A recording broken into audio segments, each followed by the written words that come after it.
White House aides and congressional Republicans are struggling to find their footing after President Trump's frenetic response to racial violence in Charlottesville, Virginia. This week plunged his administration into new depths of chaos. Trump's refusal to back down on Thursday from his assertion that Confederate monuments should remain untouched extended the controversy into a sixth day and raised questions about how the White House could move on from a fight in which the president remains very much engaged. "We are in uncharted territory on exactly where this goes," said one person close to the White House of the outrage surrounding Trump's comments. "This is worse than the Billy Bush bus video, clearly, but it's on that level of survivability," the person said, referring to a leaked Access Hollywood tape that nearly derailed Trump's presidential campaign last year. "And we have to think about, okay, in the normal universe where gravity exists, this is not survivable.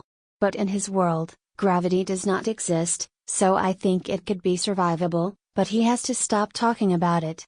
Several sources inside and outside the White House said Trump's decision to take questions after his infrastructure statement on Tuesday came as an unwelcome surprise to his staff. A White House official distributed talking points and research materials to allies shortly afterward that focused solely on infrastructure and construction permitting, according to copies obtained by the Washington Examiner, underscoring the degree to which aides believed the day would produce media coverage of infrastructure only.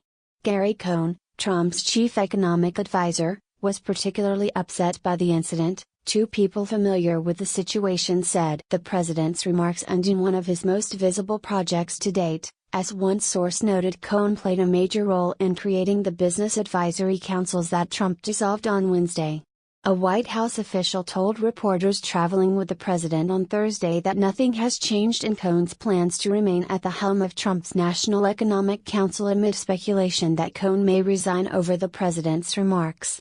Trump's new chief of staff, John Kelly, watched the impromptu press conference unfold Tuesday with an expression so pained that it quickly went viral. The episode has shaken confidence in Kelly both inside the White House and among its Republican allies. "It's pretty apparent that he's got qualms after this whole thing," one person close to Kelly said of Trump's beleaguered chief of staff.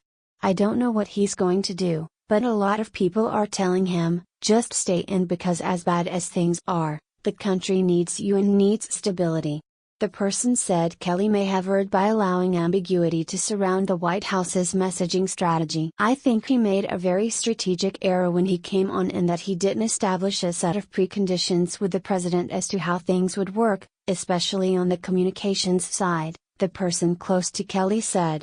"And now that communications aren't consistent, people in the White House don't feel like they're being taken seriously." Another source close to Kelly said the Charlottesville imbroglio has sowed doubts about the former Homeland Security Secretary's ability to stabilize Trump's presidency. "It really seemed like things were going well until Sunday," the second source close to Kelly said.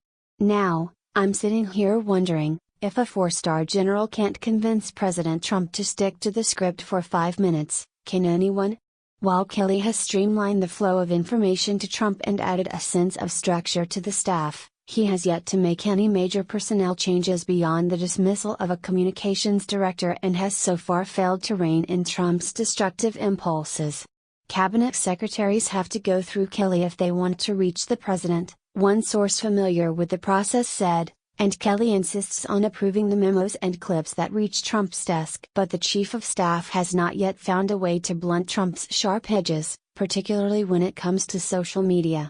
Trump's antagonism of the business leaders who quit his advisory councils this week exacerbated an already difficult situation when Trump claimed via Twitter that he could replace the defectors with any other executive he wanted. A source close to the White House said aides don't blame Kelly for the current mess because Trump delivered his provocative remarks on Tuesday unexpectedly and did so as a reaction from being controlled. "It's what General Kelly does now that really matters," the source said. Trump remained confident in his comments overnight and likely hasn't absorbed the gravity of his predicament, the source added, noting Trump feels like he had the last word during his press conference on Tuesday.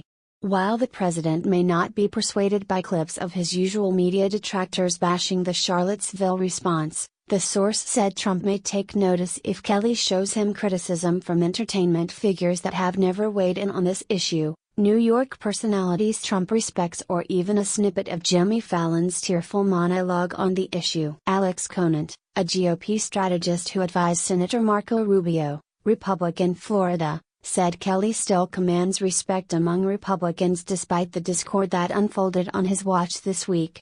"I don't think people should mistake hope for confidence," Conant told the Washington Examiner. When General Kelly took over the chief job, everyone hoped he would bring a sense of normalcy and strategic organization to the White House. But most people recognized Kelly's impact would be limited by Trump's unwillingness to change core tendencies. Amid the chaos over Trump's Charlottesville comments, Hope Hicks, a longtime Trump aide, assumed control of the White House press shop as the interim communications director, ending weeks of uncertainty about who would take the job. Hicks had already been performing many of the duties that typically fall to a communications director, and her new position was viewed internally as a natural next step for the Trump loyalist. "I think she earned it and will keep it," said one person who has worked with Hicks. Her promotion came just as Sean Spicer, former White House press secretary, quietly ended his tenure this week. Spicer officially resigned last month after Trump named Anthony Scaramucci as his communications director, but remained on board for several weeks to facilitate a transition under Scaramucci that ultimately never occurred. Hicks did not return a request for comment on her appointment. Her shift to the press office could allow Trump to exert greater control over the White House's messaging strategy, as Hicks is considered one of the West Wing staffers to whom Trump is closest. On the day of Hicks' elevation to communications director, one of Trump's top aides seemingly went rogue in a series of rare on-the-record interviews with the American Prospect, The New York Times, and the Daily Mail. Steve Bannon may have conducted the first interview with a writer for The Prospect, a left-leaning publication, inadvertently, said one person close to Trump's chief strategist. But Bannon clearly intended the two interviews that followed to appear on the record, and in them, he doubled down on Trump's argument that removing Confederate statues erodes American culture. A person familiar with the situation said Bannon acted as Trump's political secret service by granting a juicy interview to The Prospect and described the move as an effort by Bannon to take a bullet for Trump by drawing attention to something other than Charlottesville. Steve did something that almost no one else in the West Wing would consider doing. He had someone fire live ammunition at him to draw attention away from POTUS, the person said. "You have to respect that." Bannon had already come under scrutiny for his feud with National Security Advisor H.R. McMaster due to Kelly's suspicion that Bannon had orchestrated a right-wing campaign against McMaster through a series of leaks. "I think, Kelly, feels like he's alone on an island dealing with Bannon and Trump," one outside advisor told the Washington Examiner. "And I doubt it helps that Bannon thinks Tuesday's press conference was a defining moment or great success." Roger Stone, an occasional outside advisor to Trump, suggested the consternation within the West Wing over the president's comments could be attributed to the political backgrounds of many top aides. If the president had surrounded himself with Trump loyalists who understand his constituency and the dynamics of the current political situation, instead of establishment types who are of the same mindset as Trump's critics, perhaps he would not have these staff issues, Stone told the Washington Examiner. "When you hire gutless moderate Republicans, you shouldn't be surprised when they act like moderate Republicans." However, Stone predicted Hicks would find success in the communications director role because she has a clear understanding of both Trump and the media. The turmoil that engulfed Washington this week reached all the way to South America, where Vice President Mike Pence was midway through a four-country tour of the region meant to strengthen U.S. relationships and address the collapse of Venezuela when the controversy over Trump's comments erupted. Pence had been scheduled to hold a press conference in Santiago on Wednesday after delivering joint statements with Chilean President Michelle Bachelet, but his staff told reporters aboard Air Force Two that the event would not involve questions at the behest of the Chileans. However, just before Pence and Bachelet took their respective podiums, the vice president's spokesman said Pence had requested that reporters be allowed to ask him questions at the conclusion of the event. "What happened in Charlottesville was a tragedy, and the president has been clear on this tragedy, and so have I," Pence said Wednesday in response to a question about Charlottesville. "The strength of the United States of America is always strongest, as the president has said so eloquently," when we are united around our shared values, and so it will always be. Pence cut short his trip to South America by one day in order to join the president at a national security meeting at Camp David on Friday, a White House official told the Washington Examiner. Pence also canceled 2 political events in Virginia on Saturday in order to provide flexibility should the Camp David discussions need more time/attention, the official said. However, some observers view Pence's last-minute scheduling shuffle as a signal that the backlash over Trump's Charlottesville response had grown serious enough to require all hands on deck. The dust-up has also disrupted a relatively quiet August recess for congressional Republicans, many of whom emerged this week to condemn the president's words. Republican aides on Capitol Hill expressed frustration with the situation and projected a sense of uncertainty about whether temperatures would still be too high to accomplish anything substantive by the time lawmakers return to Washington at the end of the month. By Thursday morning, Trump was beginning to return fire to the GOP lawmakers who had criticized him most aggressively.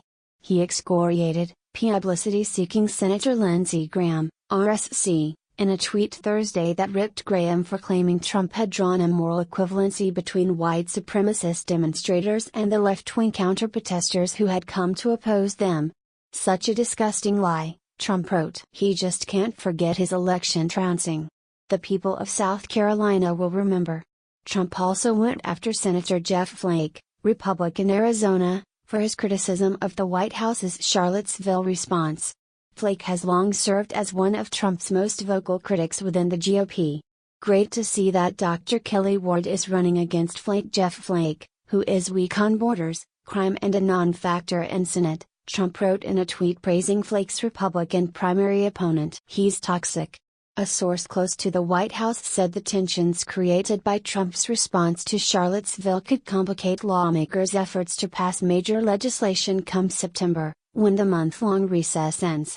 It does make it hard for Trump to get his legislative agenda through, because members are frustrated and they will not want to spend their political capital taking any risk for him whatsoever, the source said.